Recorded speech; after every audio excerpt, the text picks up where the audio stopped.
October 6th Planning Board meeting of 2025.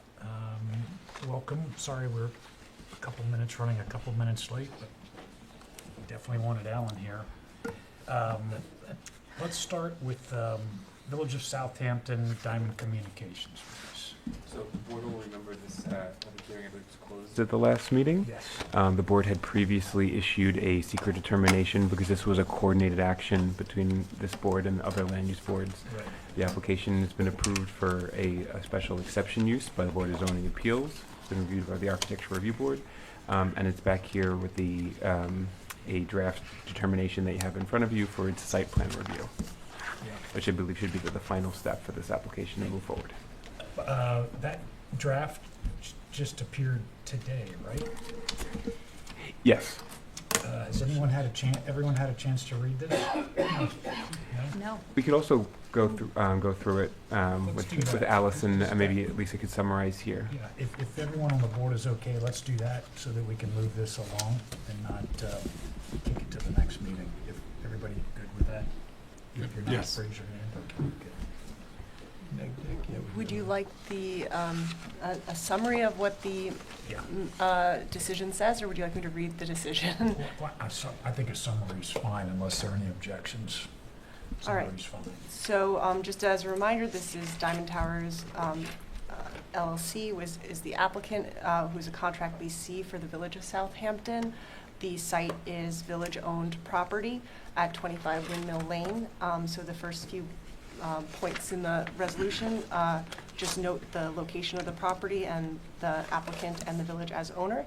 The applicant applied to the board on April 11th, 2025, seeking site plan approval for the installation of the 125-foot monopole with a 9-foot lightning rod, and then all the associated equipment, retaining wall, and fencing for the premises. The purpose of the project is to provide the necessary telecommunications services for emergency communication as well as public telecommunications with leased space to presumably mobile providers. On May 5th, 2025, the planning board classified this as an unlisted action under seeker and circulated the short environmental assessment form and the coordinated review to all other agencies. Notably, this project did require CBA approval, so they were part of the coordination. The board then reviewed the short environmental assessment form parts 1, completed part 2 and 3, identified no potential significant environmental impacts, and on July 21st, 2025, adopted a negative declaration under seeker. The project was subject to a special exception permit from the Zoning Board of Appeals, which was granted on August 7th, and also a couple of variance reliefs were required as well. They were also approved on August 7th. So then the application was presented to the planning board originally on May 5th, with the public hearing held on September 15th. Notably, evidence was presented at the public hearing, including evidence related to the coverage and alternatives analysis that the board wanted to see. So that all occurred at the last public hearing on this file. And the site plan was reviewed for compliance with site plan standards and found to be in compliance. So with that said, the standard condition that the site plans would be approved, subject to any, if any substantial change was made to the site plan, it would be required to return to the board for approval of a modified site plan. So it's approved as presented in that last iteration of the site plan. And that is really the summation of what that decision entails. But if there's any discussion points or questions or concerns that you still have, certainly still welcome to discuss them. Alice, anything to add? Not at all. Okay. Any board members have any questions, comments? No. Good here? No. So, any questions or comments? No, I just want to thank staff. I thought it was a great job on the resolution, so thank you. Okay. Alice, can we move this along? And specifically, how do we do that if this is just a draft that was added to the file? It's today? ready to go, so you can just vote on to adopt the resolution, and I can record the vote. Okay.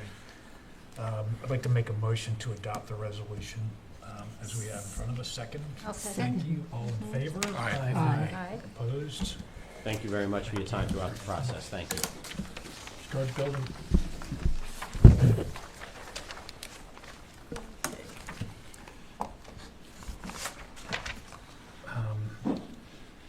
Next on the agenda is RRFACF LLC, 560 Wickapog Road. We heard a lot of comments, discussions at our last meeting. And the board really didn't have a chance to process that at the meeting, nor discuss it. So what I'd like to do now is have the board discuss the secret issues here, so that we have an opportunity to discuss that and process it. Now, we're very interested in everyone's comments on that, but I'd like those comments to happen after the board discussion. And to the extent that there are any comments, we're going to be mercenary in limiting those comments to 3 minutes, because it's just long testimony, if that's what you want to call it, or long comments, just make it very difficult for everyone on the board to sort of absorb the situation and process it. So I'm going to open it up to discussion and comments among board members. Anyone like to start with that? Sure, I'll start. I think, in the original seeker analysis, H2M had indicated in their conclusion that the two main impacts of the project are on agricultural resources and human health. I particularly noted the agricultural resources and the fact that we're going to be losing a considerable amount of agricultural land. There are, there's I think an offer of 25% of the site for agricultural reserve, but there are a number of buildings on it.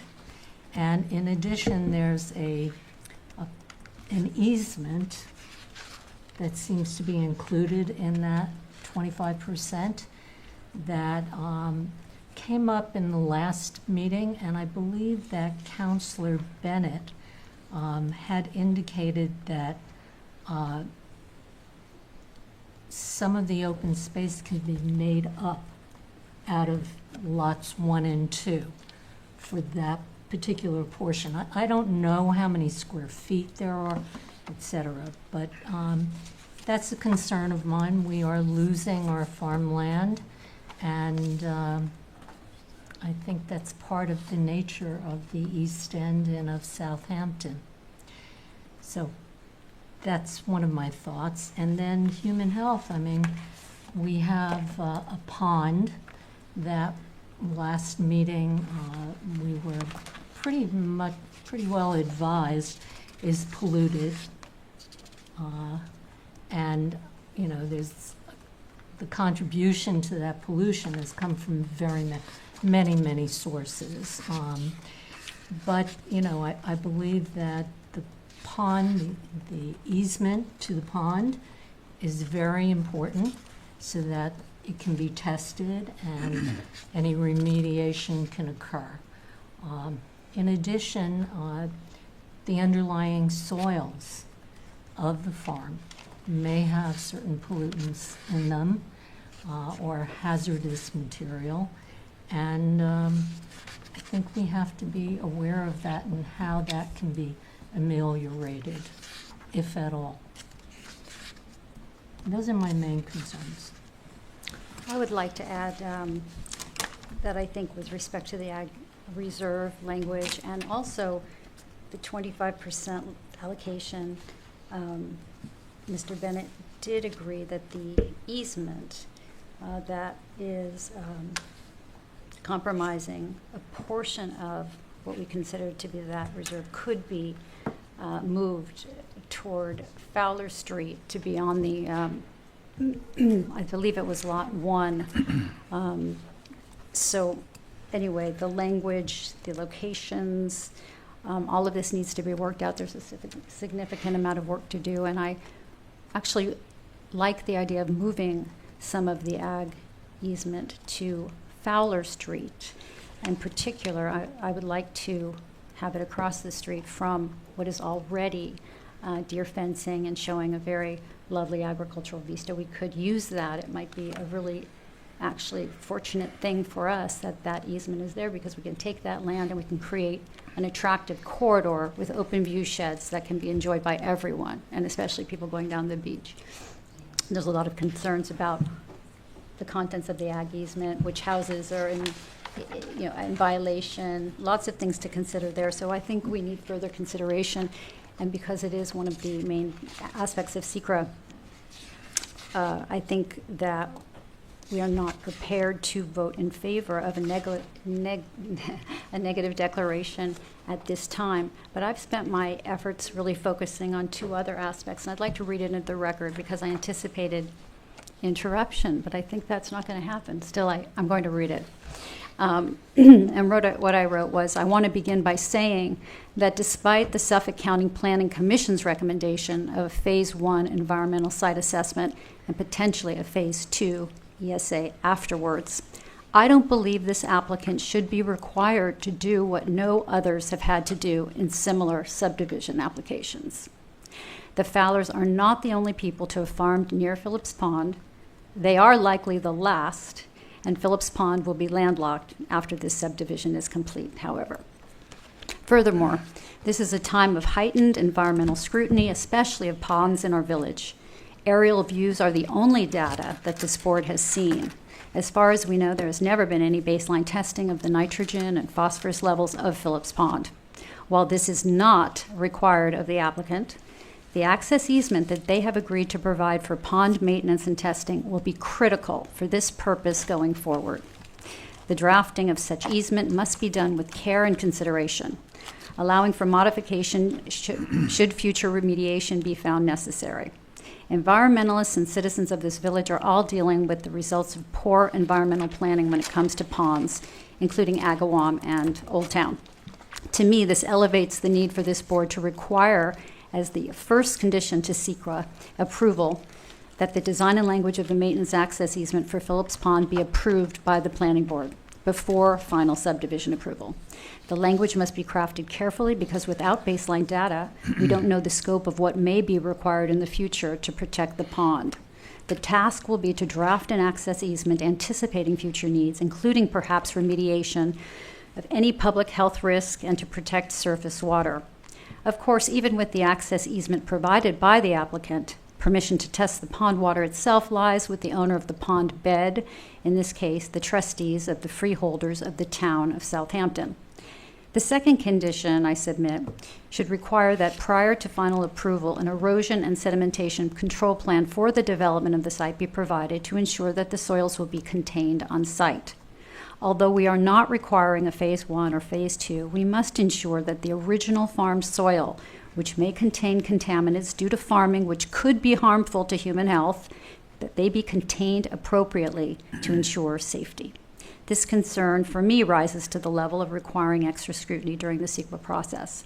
While it could be dealt with in the regular course of subdivision approval process, I don't feel comfortable without the extra layer of analysis and protection the conditional negative declaration process provides.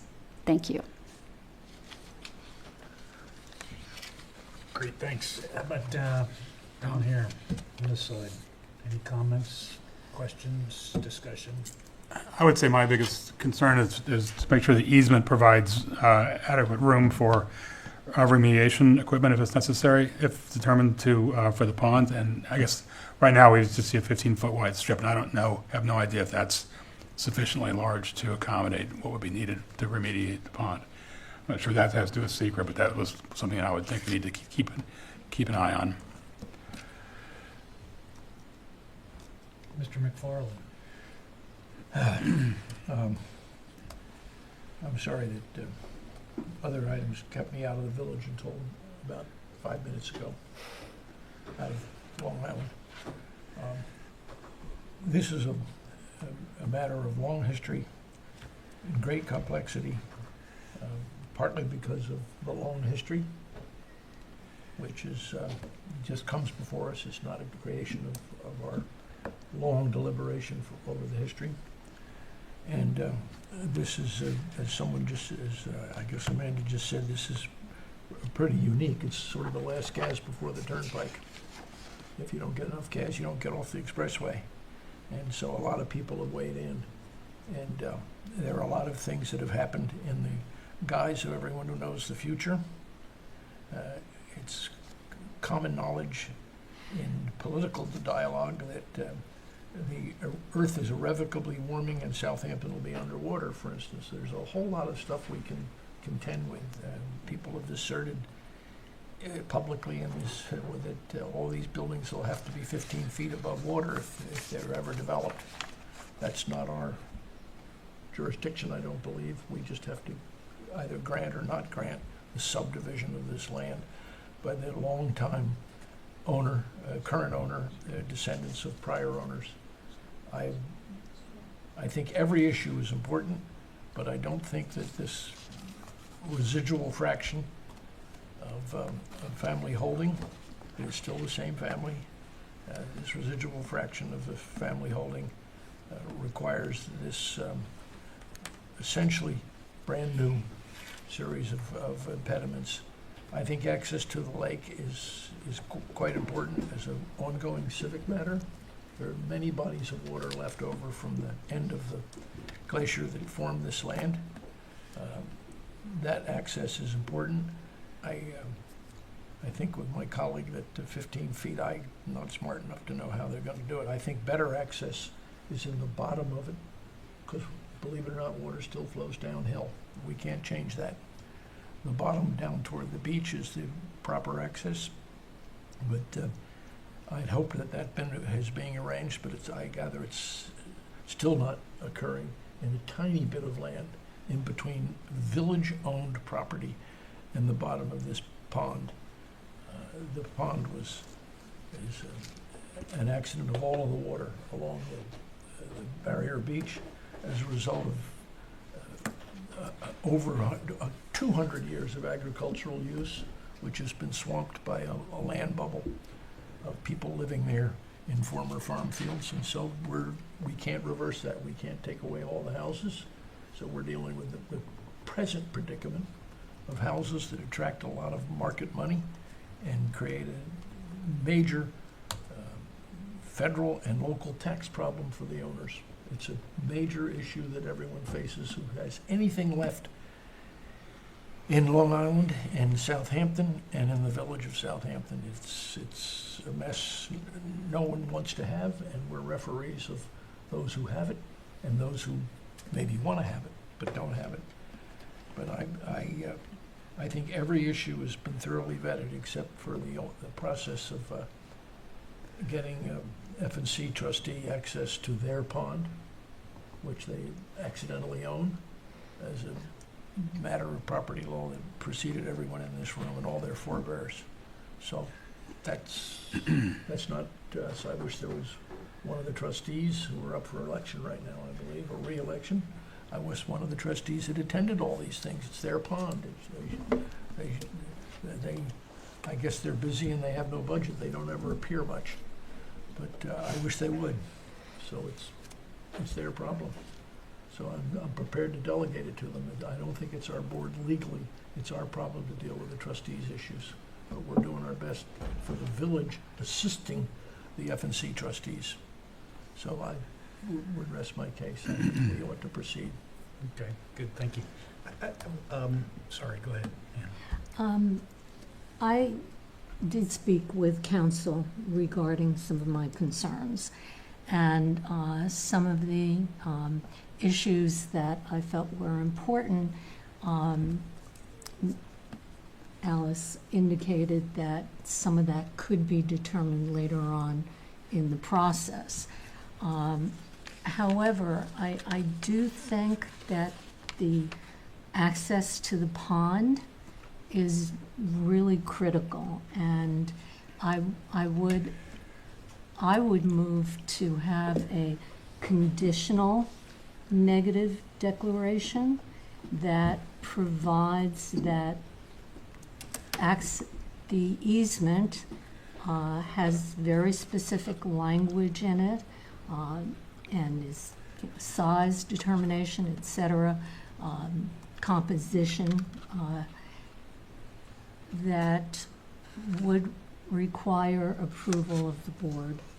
And until that language, et cetera, is fully fleshed out,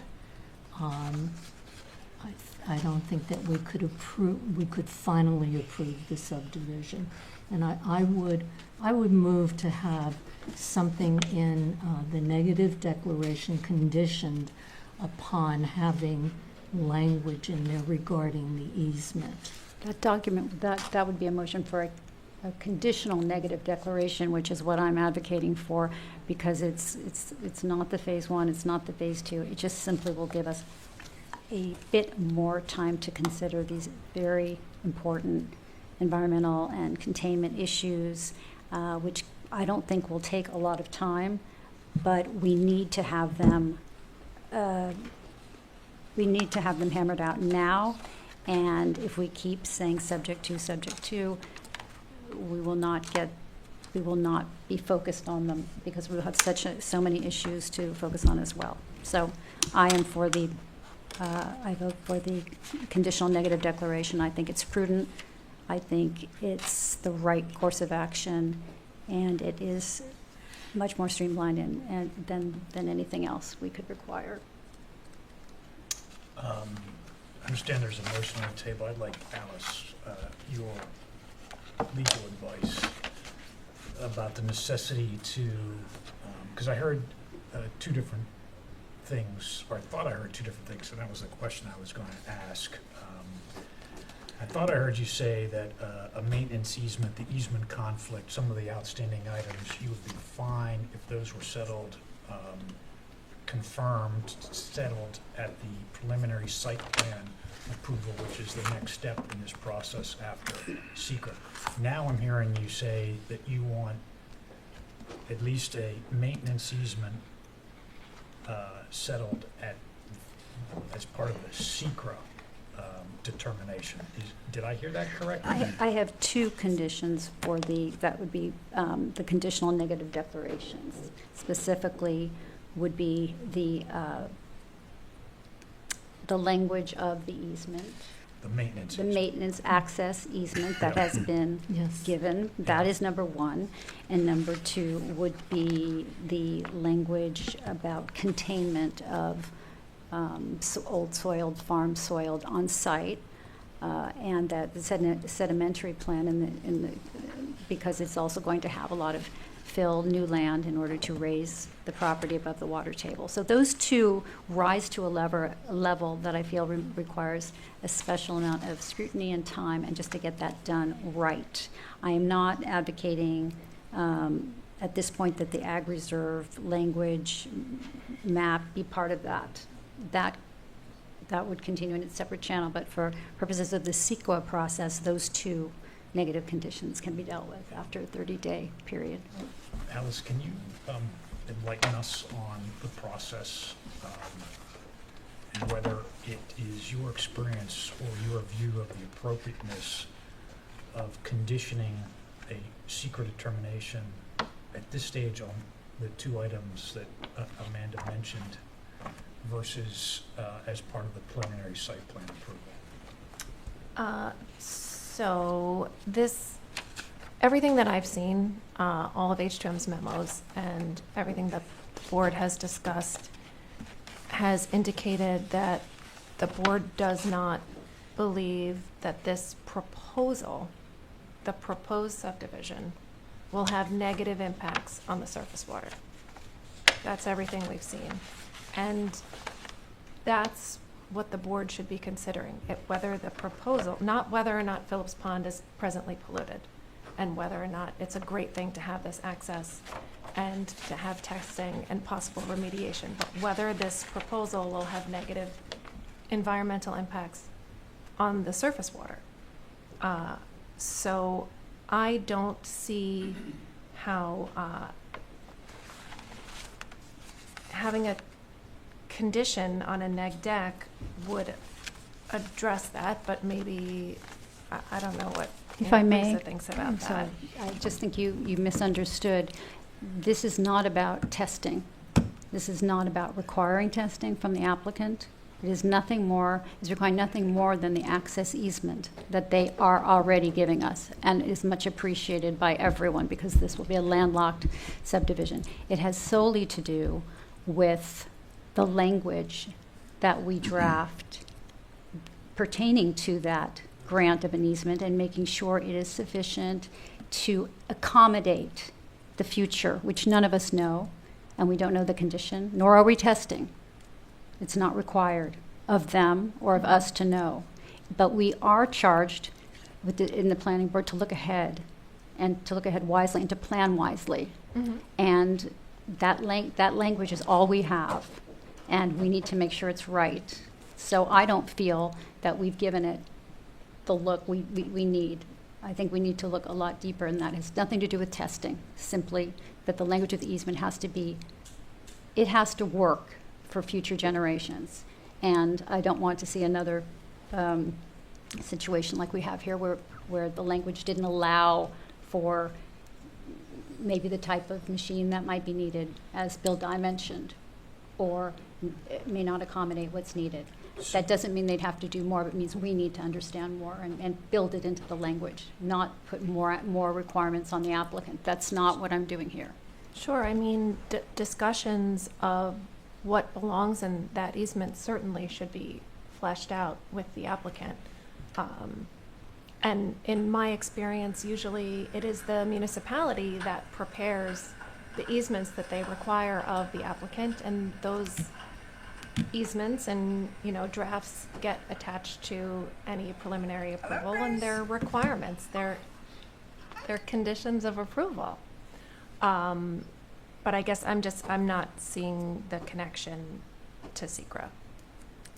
So if I can just chime in to just kind of synthesize the different points I'm hearing, because I think we're all heading to everything has been heading to the same place. And in principle, even the issues you're raising and the mitigations you're raising, they've in theory been agreed to some degree, right? We know where the intent is just, there is an easement shown, but the board has not hammered out the details of exactly the language of the easement, or they haven't agreed to the exact conditions of that easement. Similarly, the 25% agricultural reserve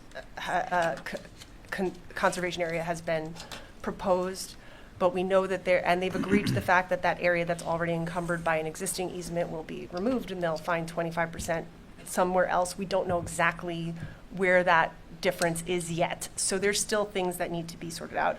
Similarly, we know that a SWIP will be required. Soil and erosion and sedimentation control will, in principle. And what you're looking for right now is just this, in order to reach this negative declaration from a seeker standpoint, that the presumption of these things, which we don't quite have yet ironed out, is the thing that's the issue that's hanging us up. So in some ways, the decision is conditioned already, even though it's not written out as conditions, on the fact that it's assumed that we're going to get to agreement on these issues, because that's how we're getting to the conclusion that this subdivision can actually be more protective of the pond because of the easement and the removal and the increase in the wetland setback. So really, from like a legal standpoint, I would say with Alice is what they are trying to, because we don't have all the details of the subdivision hammered out to the satisfaction of the board yet, which is always a little difficult with the sequencing of everything, that these can be, those things which have preliminarily been agreed to anyway could be put as conditions of the seeker, or they could be conditions of site plan potentially, not site plan, subdivision, a part of the subdivision process. But idea that we're getting to, that it sounds like what you're saying is that they're very critical to your understanding of what is protective, that you would like as a, it's not even something that you need to research more. It's just something that is a condition that once that's established, the seeker neg deck stands for you. Is that? Yes. Once the language is agreed to and everyone's comfortable, I see no problem proceeding. But until then, I don't feel that we have protected, ourselves adequately Against what? in making this decision, that we've Which given it the hard look, that we've done what we need to do. I feel like there's certain elements, and two, there's the third of the I reserve, but I'm just, that's how I feel about it. So I appreciate your comments, I really do, but help me understand the connection, because this is the part that I'm disconnecting on, the connection between the specific language of a maintenance easement. Let's take it step by step. The specific language of a maintenance easement, which we all agree, at least we're saying we all agree, is critical to the approval of the subdevelopment. What that language, the impact that that language has on the secret review, which is defined as the impact to human health. That's the part that I'm not hearing, understanding your argument. Well, I would submit that reviewing language, understanding it and choosing what is appropriate would then be a time for you to say, I'm not sure what language. This is in my purview to say I don't have adequate language to be comfortable in issuing a negative declaration at this time. So I'm not going to debate with you on hypothetical language. But this easement is limited to access of something that we do not have a lot of data, we don't have any really, on what could be ahead. And that's no fault of the applicant, and it's not their responsibility. But it is ours, I think, as the stewards of this village, to look ahead and say, can we plan better? What can we put in that? And we haven't even had a discussion as a board. So, Hannah, would you like, I don't know if you want to dive in, but. So I understand where you're trying to get to, and I think we all agree, but I don't understand why the preliminary site plan or the final site plan would diminish that determination as opposed to making a determination now. These are not things that can't be determined. Don't you have another bite at the apple? Yeah, but this is the SECRA portion. This is the SECRA process. It can run contingent along with any site subdivision site approval process. We are trying to condense it, in my mind, quickly. It does not have to be done this quickly, and there are just a few points that we would like to work on that I would like to work on. So I don't, just because something can be done in the normal process, this is not a phase 1 or phase 2. It is not particularly onerous or lengthy. Yep. It is one hurdle. It is a flashing yellow instead of a green at this time. And I'm absolutely certain we will get to green. And we want the application to move quickly. And it is not personal. We are trying very hard to just do the right thing, balancing environmental concerns, environmental realities. And if we leave everything to the site plan review, who's to say it will go any faster than if we do it right and put the brakes on now when SECRA and, the Suffolk County Planning Commission and others have already opined that we're going too quickly. I'm not the judge of this, but I'm just saying we're under pressure to do this right, not just for the Fowlers, but for the community, for the village. And I'm on that side. I just want these two issues that I feel, the soils and the access, they are small perhaps to some, but they're really large in their potential danger. So just so I'm clear, your two issues are the form and substance of a maintenance easement, right? And It's the form? access to the pond. Yep. And Which has been granted. And a soil management plan. Containment particularly for the soils. at what, should the property then be developed? If they continue to farm it, what happens then? I'm sorry, I don't understand your question. So what's that soil management plan supposed to say now at the secret determination? That if they It will be develop this, this is the way they have to manage the soil? We don't know yet. We just want to work on the language because the old soil should be preserved, contained, and that is the understanding that that's what they will be doing. And there will be things in place. But we'd like to know more about that now. Yep, okay. I think, you know, as far as the soil is concerned, I did have a conversation with council about that, and she indicated that that type of thing, there will be testing, SWIP testing, there'll be, the DEC could get involved in some of the building lots, and that basically it will be the lot owner's responsibility to make sure that that's, when they develop their project, to remediate if necessary.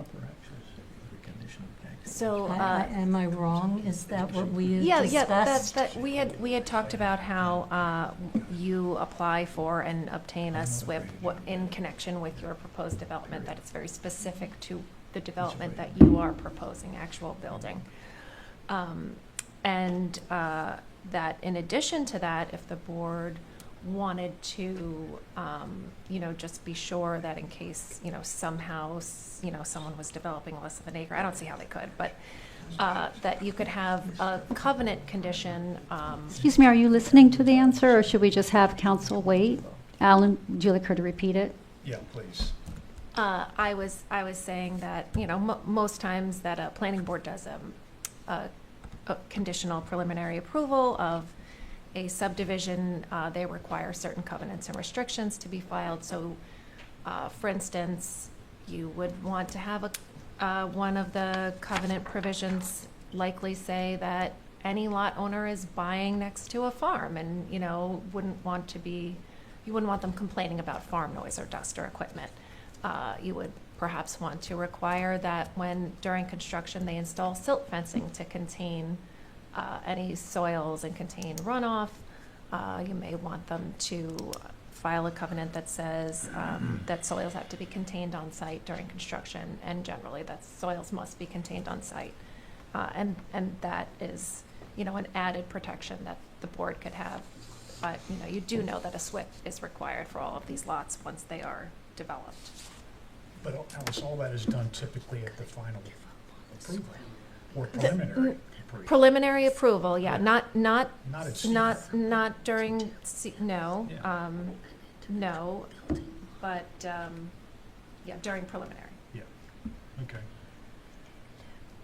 Any other comments, discussion points? Would you like to, you did make a motion, I think, right? Would you like to? Yes. I'll withdraw restate that for Okay. for the moment. Okay. Does anybody else have any comments? I want to thank H2M. I thought their memo was very well written, very well done, and very extensive. I think there's been lots of discussion on this application so far, and I really appreciate all the public comment we've had, both for and against. I found all that extremely helpful, to my understanding.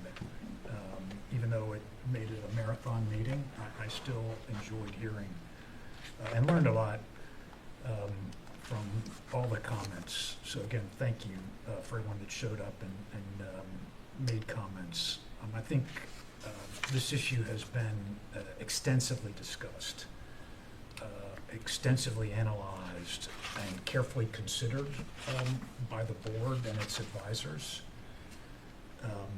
So I think what I'd like to do is entertain a motion to declare this sorry, before I do that, I also agree with, the other board members here that there are, I think 5 or 6 outstanding issues that we have to put a pin in before this project is approved. Now, my personal view is that these are properly handled, and this is based on the advice of council and H2M, that these are appropriately addressed at the preliminary site plan phase of this process, not at the secret review.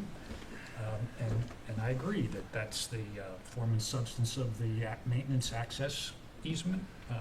We've got an easement conflict that we have to settle, right, which the applicant has said, yeah, they will deal with that, but we want to see that dealt with. We've got to put a pin in the language of the agricultural reserve. We've got this cottage issue in the corner we've got to deal with. We've got to get a complete site plan that shows all the drainage and deal with the view shed issue. All of these things, in my view, are appropriately handled at kind of the next step of this process, which is preliminary site plan. I try and stay focused and break this down into its components so that we can show progress. And I'm personally satisfied that we've given more than adequate consideration to the impact of human health on this application. So I'm prepared to motion that we declare this an unlisted action with a negative declaration. Right? And I'd like to make that motion. Right? Before doing so, I just want to make sure that H2M Lisa Rickmer actually agreed with your characterization of her recommendation. As far as the legal order as to when the conditions are addressed, I think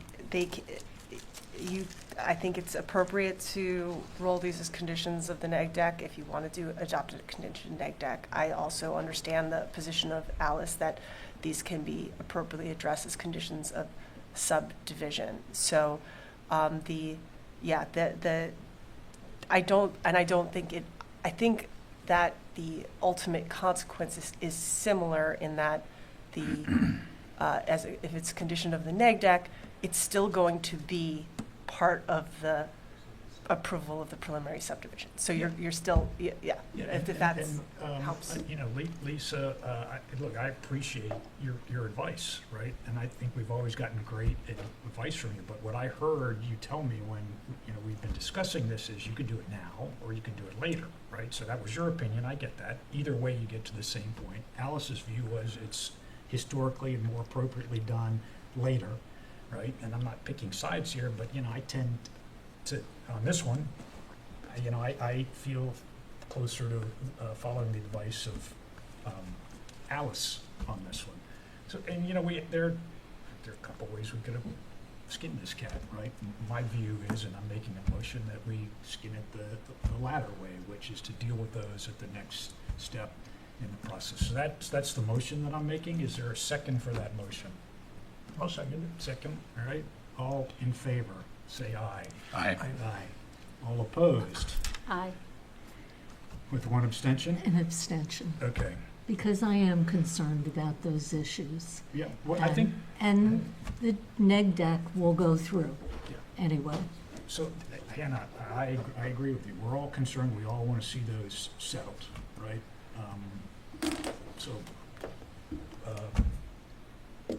Motion passes. All right? Now, Preliminary. just one second. Will be continued at a different date, I hope. Correct, yeah.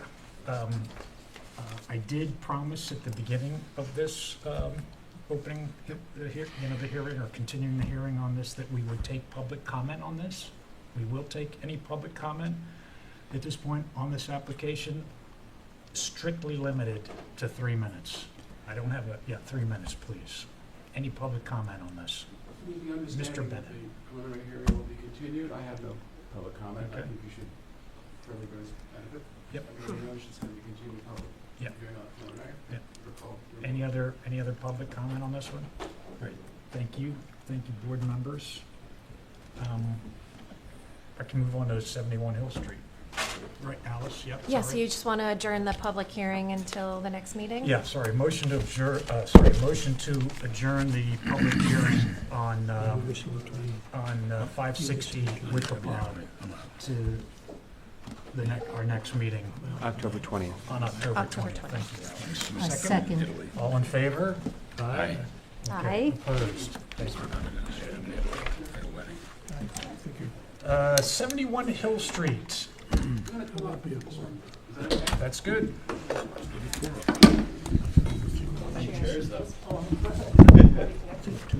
think they're all connected, so John, you can sit. A bunch of issues that Lisa went over with John and with Squires and Holden. Bailey was there.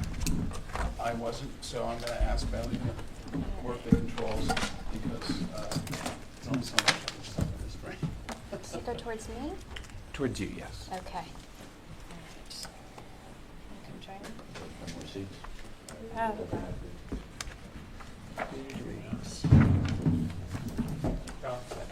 And I do want to thank Lisa and her engineer for meeting with us. I think in the future, that's a great idea. Get a lot of that stuff out of the way, as opposed to taking it over. signal in the back.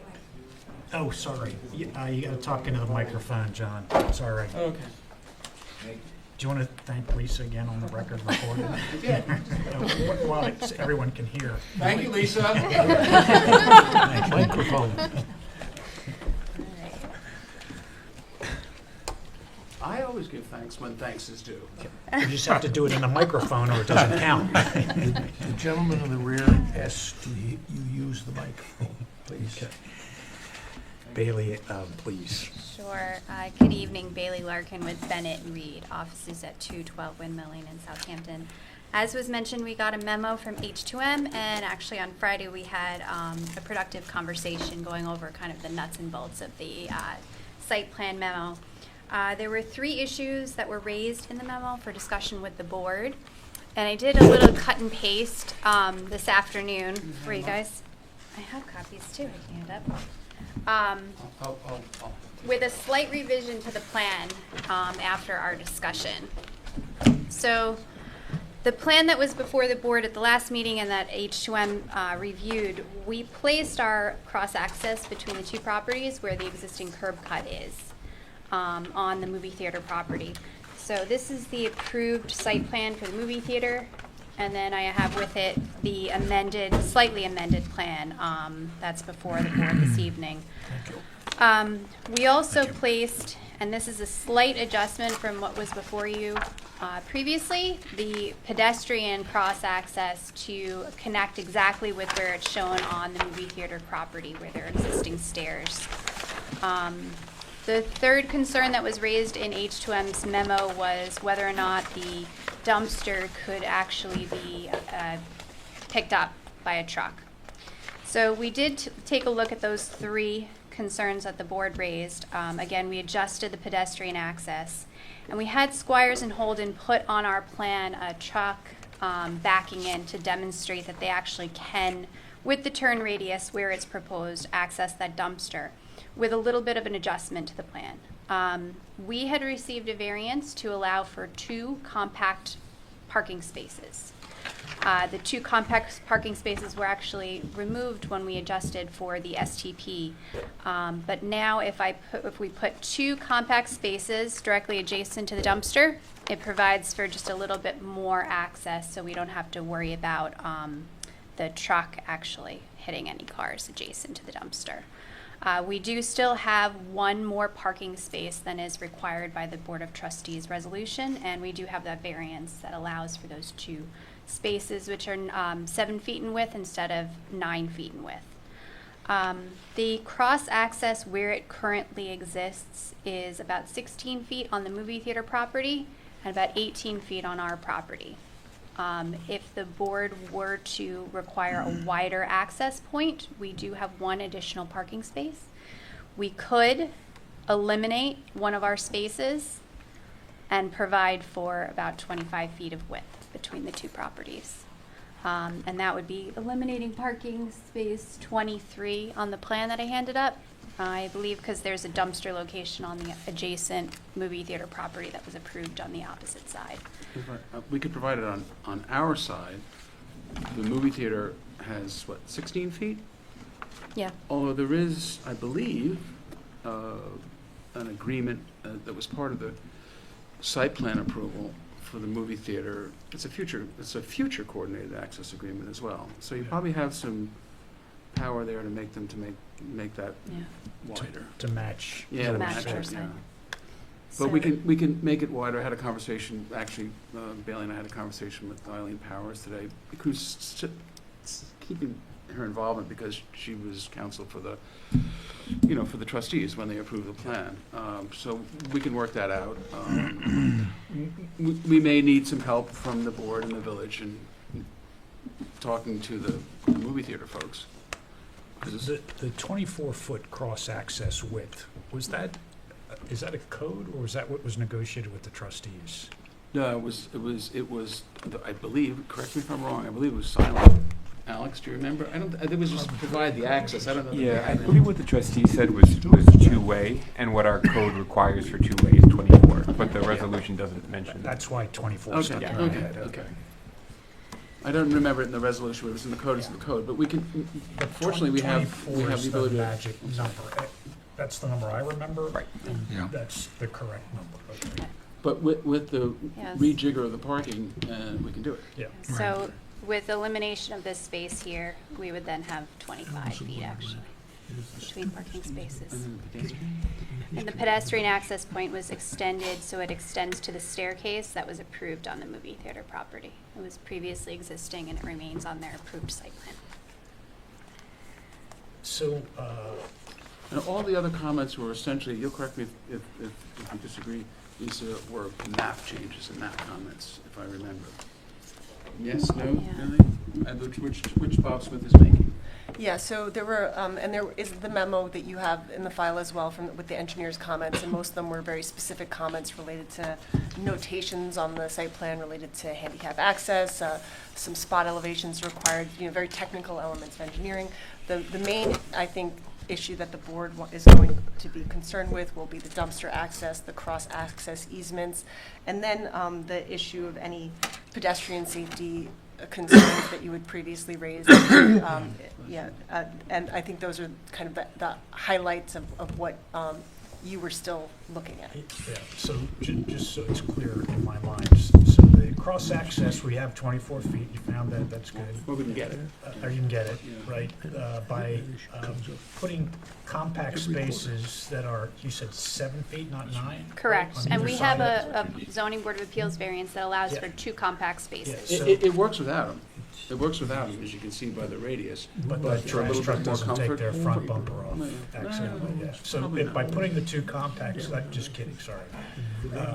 The 2 compact spaces beside the dumpster area there kind of facilitate an easier maneuver for the dumpster removal or emptying, right? And then the third one, this is what I'm unclear on. The pedestrian access used to be between the dumpster and the housing, right? And now it's We being had, moved? we moved it to extend to the staircase that was already approved and is on the approved site plan for the movie theater, which is actually, I believe it should still be there.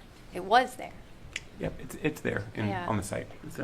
So that's pretty much just staying as is? Yeah, so what they're doing, they're moving their sidewalk to align with the stairs, so the sidewalk will be continuous.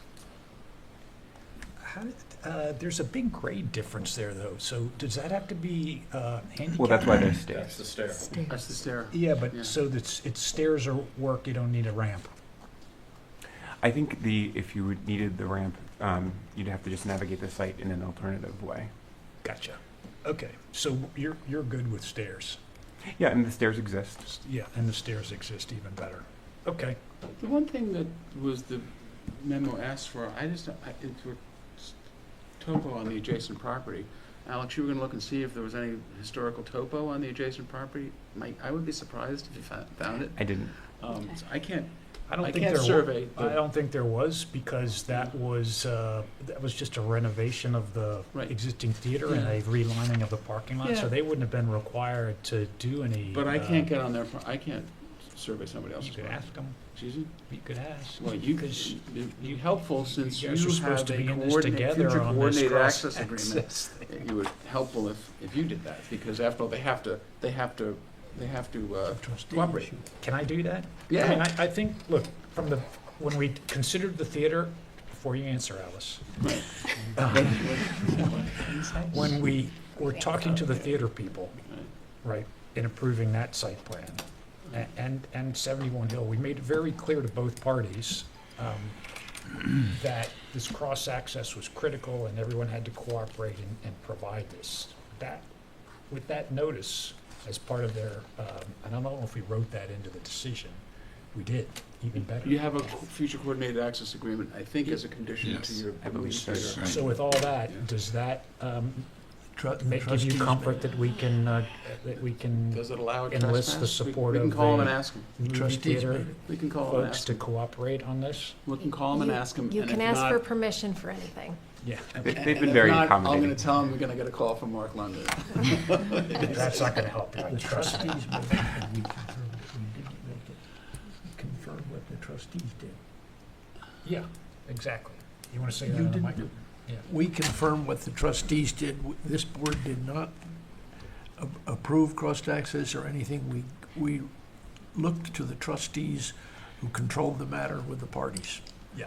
And whatever they want to do and they're in charge, as far as I'm concerned. As long as I'm on this board, the trustees are in charge of access and the parties and what they do with the parties, pedestrians or vehicles or surfboards. But They're you're in gonna have to charge. look, you're asking me, you wanna see what it looks like, though. You guys wanna see what it looks like. And I think, unfortunately for you, the Some guys trustees don't. left that up to you, didn't they? No. They did. Yeah. They Did they? did. Not fairly, They but sure they did. did. Misuse of trustee power. Yeah. Well, you and I might agree on that, but I don't think I'm getting anywhere with that. Well, site plan is how it looks, how it functions, right? Hey, Alice in Wonderland did a lot of stuff too. Okay, of course we'll help. I'm happy, if Alice says I can, I'll do whatever I can do to help, okay? Not that it'll help, but I'll try, okay?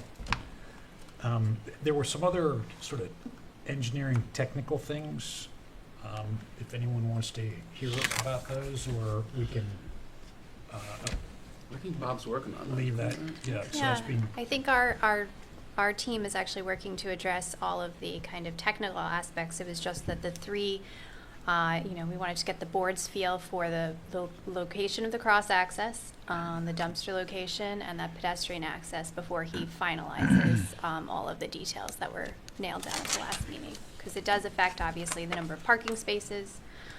We can, of course, meet it with the elimination of this one space, but we will put the two compact spaces adjacent to the dumpster. good, And excellent. Bailey, could you show the board where there's a crosswalk there? I think that was added since the last time for safety. I just Oh, wanna make at sure the that front get- entrance? Yep, right there. Right here. Yep.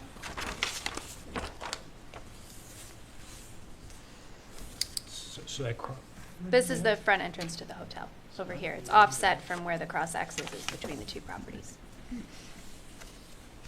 There's an additional crosswalk Over here. on Viridian.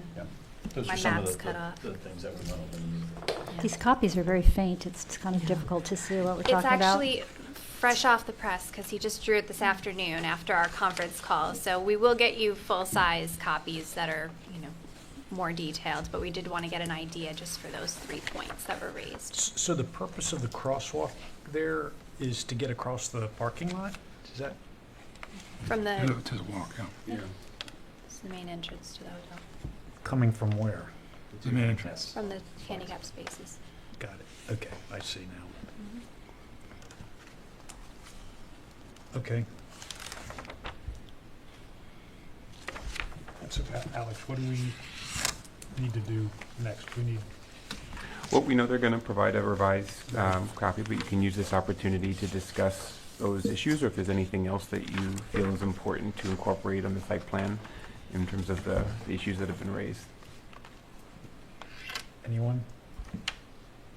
No? How about down here? Anyone? No. Because I think we're making good progress Yeah, on this, so no, no. this is good, thank you.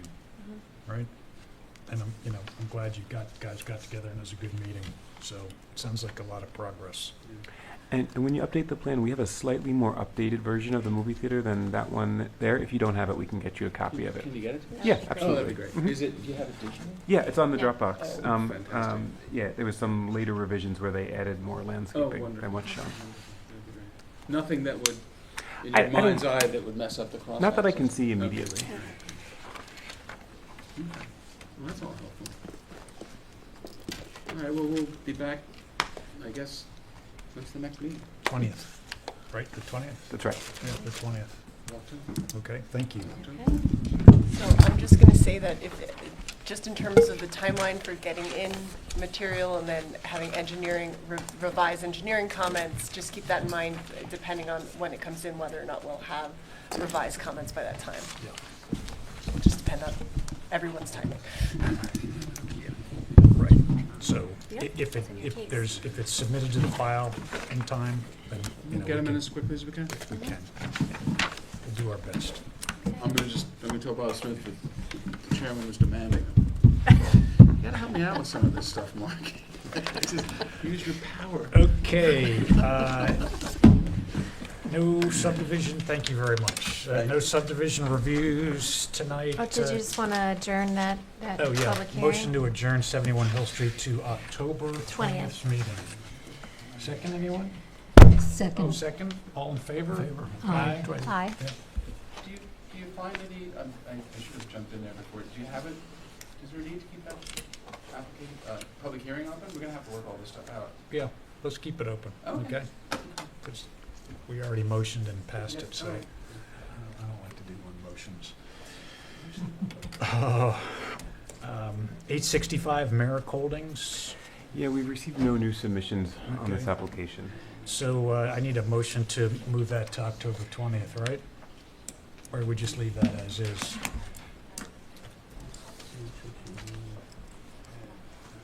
Alex? Oh, I'm sorry. Yeah, if you'd like, you can, So we can let's, adjourn that. to the motion next to, Still hanging on. yeah, that's hanging on for whatever. Motion to move 865 to our next meeting, second? Thank you. All in favor? Aye. Aye. 65. 74 White Street, Still hanging on? still hanging on. one. Motion. Yeah, I haven't heard any new Okay, update on that motion to application. move 74 White Street to our next meeting, second? I'll second that. Thank you. All in favor? Aye. Aye. Thank you. That would be nice to get finished someday. Yes, someday. John, is this pre-submission submit, is that you too? Yep. Yep, okay, so let's do WMS Realty. This is that little strip mall up as out of the Yeah. end of the easterly end of the village. Most of you might know it as the building where Dr. Cart's office Right. is, right? Exactly. So the application is to put in two wet uses. One would be like a coffee shop, and the other one would be a medical arts facility, medical arts facilities, which have, medical arts facilities have a higher wastewater generation than a typical office. So we did go, or I didn't go, but the property owner had someone go to the Suffolk County Department of Health Services Board of Review, and they allowed those two wet uses contingent upon transferring development rights. I read the transfer of development rights condition in the Board of Review's decision, and all it says is, I think we can take care of that with a pine barren credit from the town of Southampton. There is an asterisk, which, by the way, this is a commercial use, and I think to the extent that people are concerned about the specter of transferring development rights for residential uses, that's one thing. These are commercial uses. But there's a little asterisk on the Board of Review approval, which Alex and I went over, that says in certain instances, you might be required, the Pine Barren credit would have to come from the same school district, but I read the comprehensive Pine Barrens program. I've also been involved in three or four RAD, what they call RAD subdivisions in the western part of town, and I could be corrected.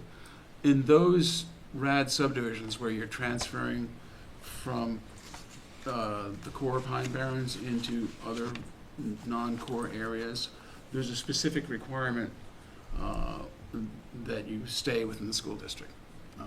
But I'm not aware of any such requirement in this instance, which involves a commercial use approved by the Board of Review, subject to a transfer in from the town. It could be from anywhere in the town. So I just wanted to let you know that, because that gave a little bit of pause to people.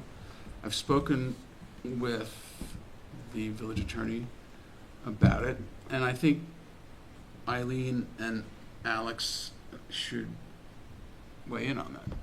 My position is that is solely the Pine Barren credit necessary from the town of Southampton. That's because of the language in the Board of Review, not the Zoning Board of Appeals, but the Suffolk County Department of Health Services Board of Review, which sits like a zoning board. Why do you need this? Why do we need it?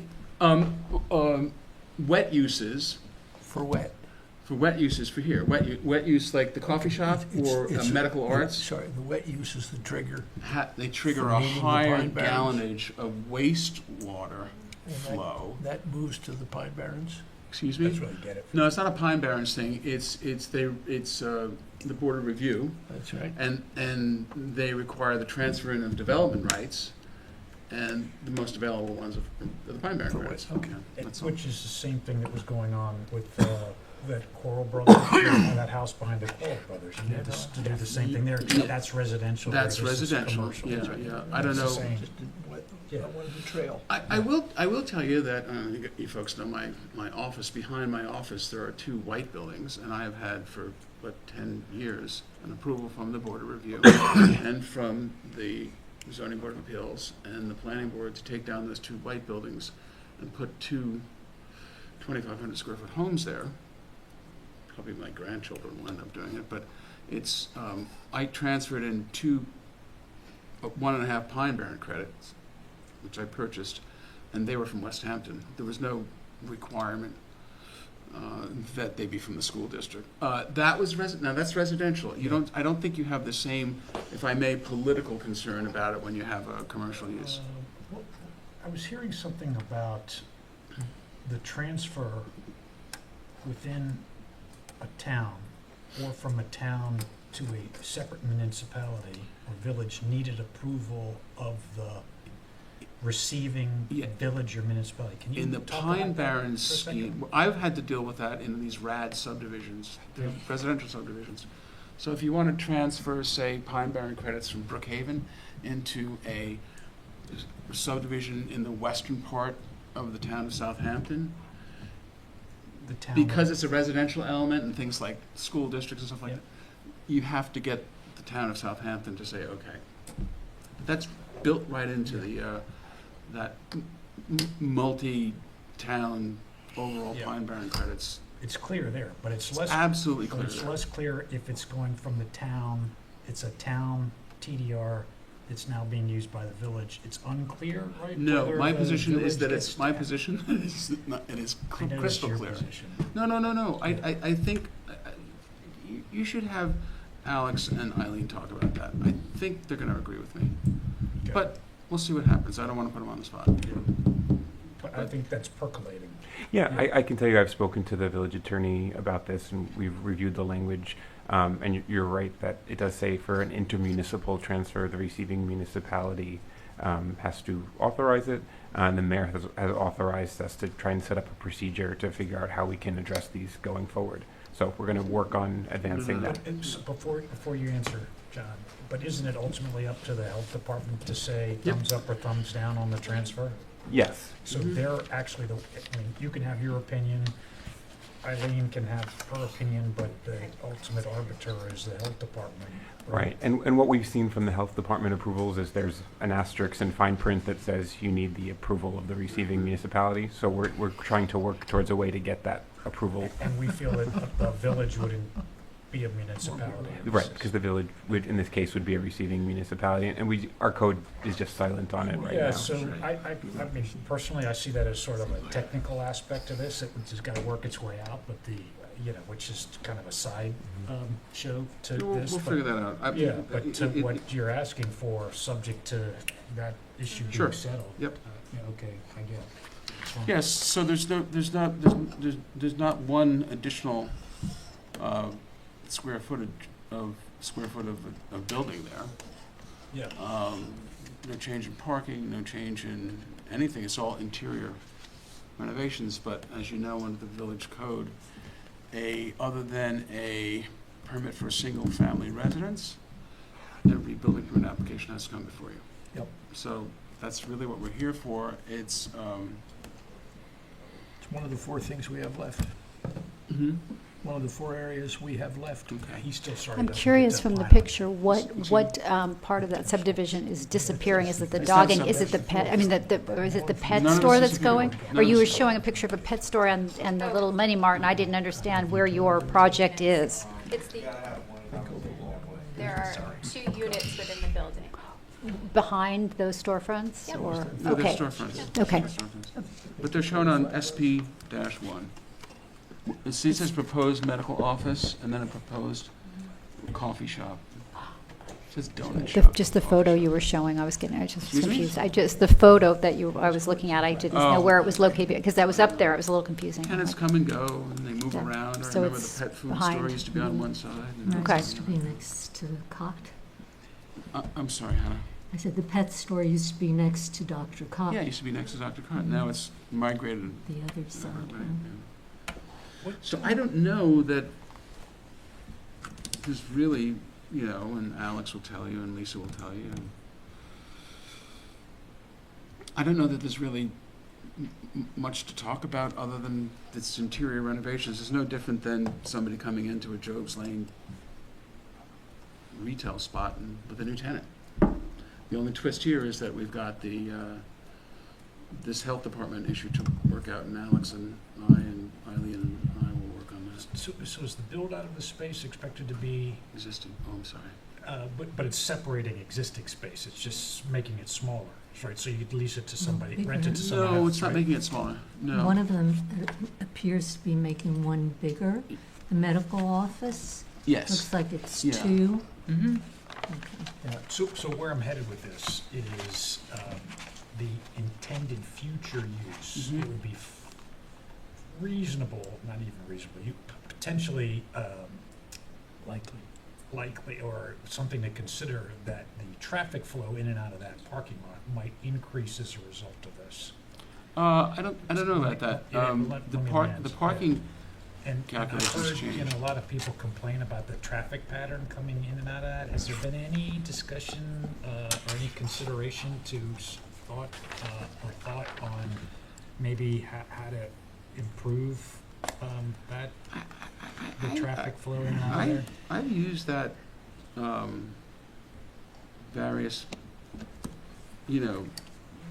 merchants there for a long time, and I don't know who would have those concerns. I don't have those concerns, but look what's happened here. In the old days, before this was, I forget what was there, this was like, as so many of those developments, it was just one big, wide open curb cut. But now you have a very discreet, curb cut on Hampton Road, and then on 39. So on 39, is there any signage there that it's in only, no out? If you want us to put it there, we will. Alex, do you have a? I don't know how else we would do it. It gets circulation. Yeah, that, to me, in my mind, that's the kind of tricky part there, is if Right. you're trying to come in off 39 where traffic's moving pretty fast, Yeah, you and can't somebody's close. trying to Can't come cross out the and street. make Yeah. and Can't make a close. right or left turn out of that end of the parking lot, that's. I've you know, never it could- somebody anybody do anything other than come Go in. right. A sane yeah. person would try and make a left turn. Yeah, I out don't of think a that sane end. person You know, would it make a left doesn't- turn. somebody isn't gonna try. You'd have to go out the Hampton Road exit and Yeah. come out. Yeah. I just want to put that on your radar screen. Sure, 'cause I mean, we that could- is something that we signage could is fine. use. There are so many medical offices there currently. Yeah. You've got, on one corner, you have Cornell Weil. Then where the old Buzz Chew used to be, there will now be more Stony Brook. Then there's the Phillips Cancer Center. Down a little further on 39, there's Orland, and people are going in and out Yeah. of Buzz Chew. I mean, it's crazy. So, look. this Well, I is- would just this- caution you that these are allowable uses in an existing site. I understand, John, but, you know, we're also here to kind of do the right thing for the Yeah. public in the village. So it's not a requirement yet, it's just the placeholder that we want to think about it and discuss it, because, you know, you're looking for feedback. That's feedback. Okay, so signage to assure, or to make less No likely left that turn. someones gonna try to come out on County Road 39. Yeah, I mean, I Who's gonna think exit. I've seen people come out onto You ever seen anybody come 39 out of there? when there's no traffic, you know, Yeah. there's no Have you seen traffic in people do the that? afternoon. Once It's in the morning. I'm sorry, Hannah. I said, there's no traffic in the afternoon, and I've seen people going in and out of there. Of the County Road 39. Right. This reminds me of Exit. one time that I was at the Starbucks in Manorville, and I wanted to cross over, and there was a Suffolk County cop. Going Sitting south there. on 111? I said, "Can I go over? Can I do this?" And he said, "You can do it. It's your funeral, but there's no there's no prohibition." Yeah, that's good advice. That's good advice. Look, you asked a question. I'm not a traffic expert, Right. But I think it's fair as part of the discussion as this moves on, that, you know, people that know, that do this professionally, traffic analysis, you know, weigh in. And Lisa, this is kind of your Yeah, purview, that we are able to discuss this intelligently with analysis and feel good that, you know, we're doing the right thing. I would have to think about that. I understand what you're asking. I'd have to think about that. I don't think I've ever been asked, or I would scratch my head in terms of the propriety of asking for some sort of traffic analysis to put fully permitted uses in a fully built-out facility where there's not any increase in the square footage of the. But I'll think about it. Let me think about it. Because, Yeah. I agree with Hannah. It's getting very busy on that corner. I mean, that already is a busy corner. Mhm. There's also a coffee store right there, so we do want to make sure you're safe when you pull out of if you get your coffee there. But Yeah, that's a Hampton very Coffee. busy area right there, because there are a number of medical offices. There are about to be a lot more medical offices when that whatever that is there on the southwest corner. The old Buzz Chew. The old Buzz Chew, That's when that what I opens call up. it. So it's one of those things that you should think about and consider, because it's going to come up again. Okay? All right. And Alex, you'll talk to. I had a fairly long conversation with Eileen today. You'll liaise with her. Yeah, we'll follow up If you with would, Eileen, thank you, absolutely. on the wastewater issue. All right, thanks. Definitely. With pre-submission, we don't have to make any motions, sir. Nope, this is just an informal conversation. And then, so should I file the? I'm going to file the site plan application now. Do you need something for that? Does your code require us to? You say that I can file the site plan application? No, I think as long as you feel you can address those That comments, I would file an disappeared. application. I think that disappeared. Okay. So we're done on this one, right? Yeah. 'Cause I have a question for you. Are you planning to bring Fowler back on the 20th? Well, it's for continued. So the issue on the 20th, I now understand, is we may only have 3 members here.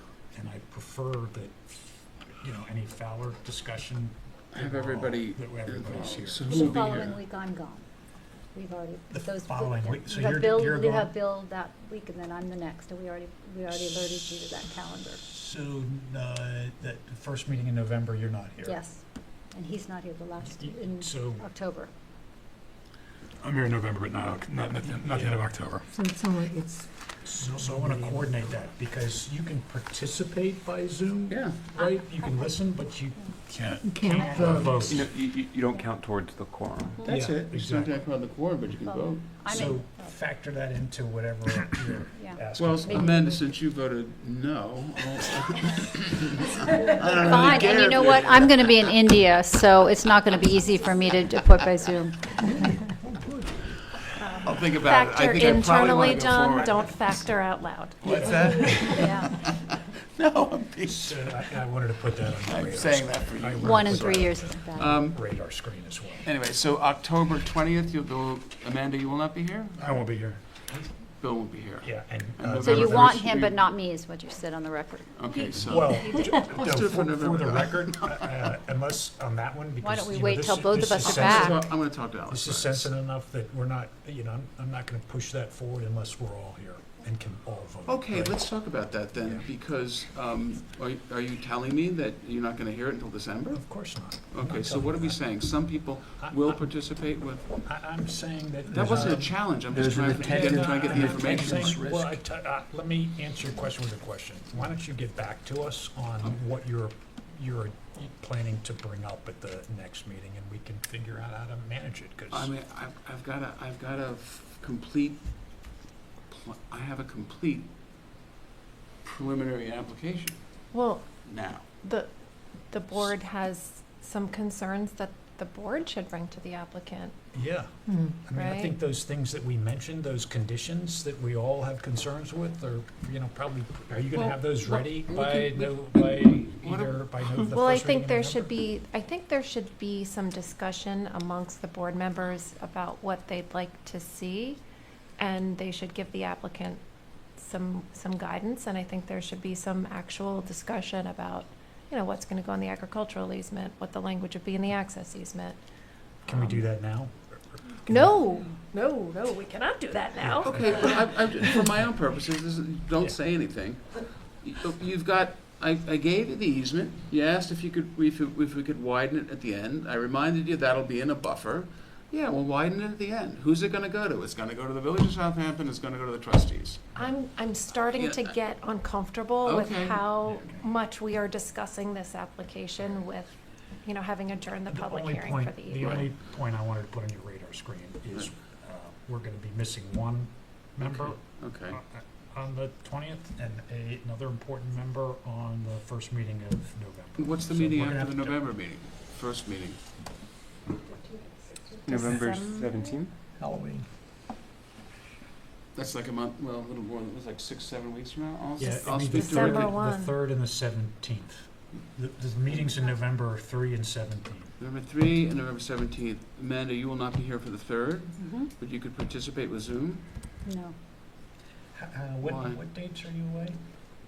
I'm gone, the All of end them. of, very end of October through November 16th. So what? Okay. India is not a third world country. So let me see, November 3rd and November 19th 17th. 17th. And you're just out on the 20th? of October. Okay. Are you leaving? I will be, I'm here the 20th, I am here.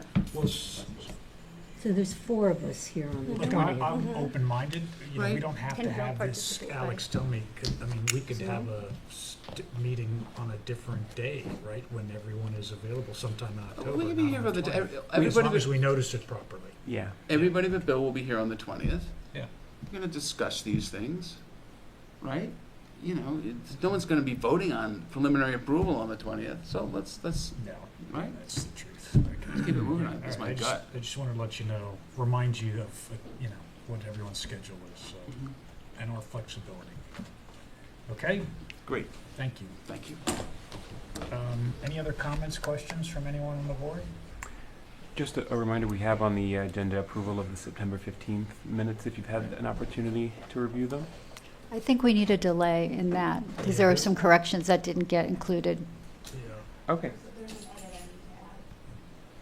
Yeah, I've got 2 copies, I haven't had a chance to read. yeah, let's punt that to the Okay. next one. Anything else, Alice, anything? Lisa, you good? Okay, no other business, motion to adjourn, the second, Second. all in favor? Just one quick question.